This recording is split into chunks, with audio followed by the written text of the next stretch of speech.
Trump has been in office a little more than a month, and it's been a whirlwind of change. We've seen a flurry of executive orders and policy changes. They've covered everything from the renaming of the Gulf to slapping tariffs on trade partners to cracking down on illegal immigration. Elon University just released a new national poll on a lot of these topics, and the findings pretty interesting, along with some nuance along the way. Let's take immigration, for example.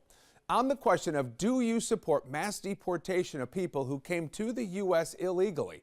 53% said yes, they do. 32% say no, while 15% were unsure.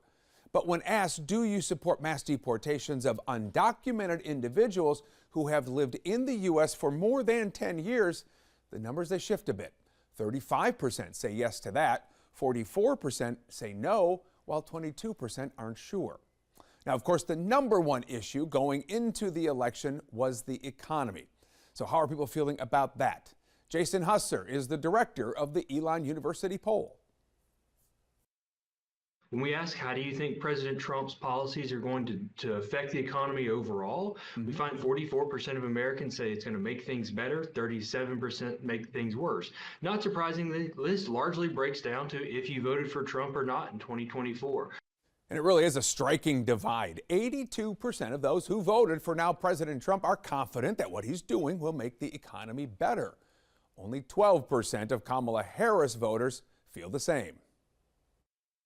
Jason, you've been doing this a long time. This partisan divide that you're seeing, is it changing over time? Has it always been there? We have not seen this level of partisan divide historically in the United States until we really got into about Obama's second term. George W. Bush came in with a bit more of a honeymoon period. He had a huge surge after 9/11. And then after Katrina, after the war in Iraq didn't go as well, we started seeing presidents almost locked into their party base. Biden had a bit of a bump when he came in. He promised that he was going to be a bipartisan president. And then we ended the Biden administration with basically people who were strong Democrats, liked him, and most other people were opposed to them. We are seeing a continuation of that currently in the Trump administration. I'm curious about the reasons behind this. Are there theories out there? Is it the news silos? Are we just rooting for our team these days? What do you think it is? A great deal of what we're seeing in terms of polarization is not actually attached to the presidency itself. You have to go all the way back to when Newt Gingrich became Speaker of the House of Representatives, and there were a number of changes, some intentional, some unintentional, which really meant that Americans did not get middle ground choices anymore. We got a choice from the right, a choice from the left.